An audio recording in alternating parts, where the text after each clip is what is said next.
easy and lucrative. Denton Little's Deathdate is a dark comedy. The premise is this: what if we lived in a world where everybody knew the day they were going to die?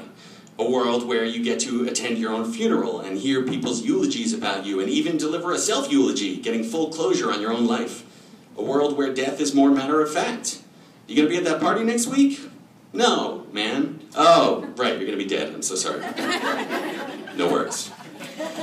I originally thought of this premise not because I think about death all the time, although I often do, but because I think about time all the time. I'm someone who remembers a lot of dates, who's always cataloging life experiences by the date and year that they happened. You know, I'll say to my wife, 3 years ago today we were at that party for your cousin's 60th birthday. Crazy that it's been 3 years. And because my wife is kind, she'll pretend that's of interest to her and say, oh, wow, that kind of thing. And so I thought, what if I could catalog my life based on a date that has not happened yet? How would it change the way I lived if I knew exactly how much time I had left? Thus, this story was born of a guy named Denton Little, who's always known that he is going to die tomorrow. I had the title and the premise 3 years, actually, before I started writing this book. Back then, I was thinking of it as a screenplay. Denton Little and his friends were all in their 20s, as I was then. I thought maybe I would act in it. But the idea, like so many others, just sat on the shelf of my brain, collecting dust. Until April 2011, when, still lost and adrift and very confused about what to do with my life, I read The Hunger Games. I loved it. And I thought, what if there was a book that was just as story-driven and just as extreme a situation for its protagonist, but that could also make you laugh? Immediately after which I thought, what if I took that idea I had, changed Denton's age from mid-20s to his teens, and wrote it as a young adult novel? Immediately after which I thought, are you crazy? You don't know how to write a book. But I started anyway. I almost didn't have a choice. I needed a creative outlet for all the feelings I had about my dead-end career, about the choices I'd made that hadn't panned out the way I thought they would, about the fact that I just had an argument with a lady who worked at TD Bank because they'd taken $15 out of my bank account after I'd let it dip down under 100. It's a sobering moment. And so I wrote Denton. In between my part-time jobs, playing rock and roll music classes for babies, cater waitering, and rehearsing for various things I continue to act in for close to no money, I would write, mainly in coffee shops, trying to string together 1,000 words a day, which was advice I'd gotten from Stephen King. Not directly. I got it for this book on writing. What do you guys think I knew Stephen King for a moment?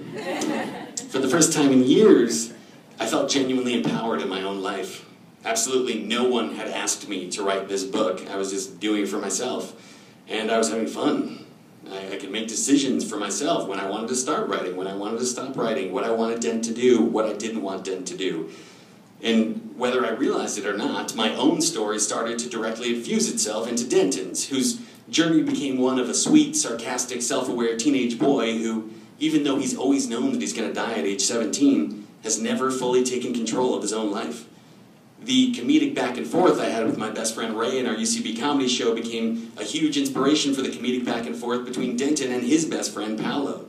My love for teen dramas and Back to the Future and Harry Potter and the weirdness of TV shows like Lost, and maybe even those chocolate spots from that performance of Chocolate Fever I did in 4th grade, all poured into the story.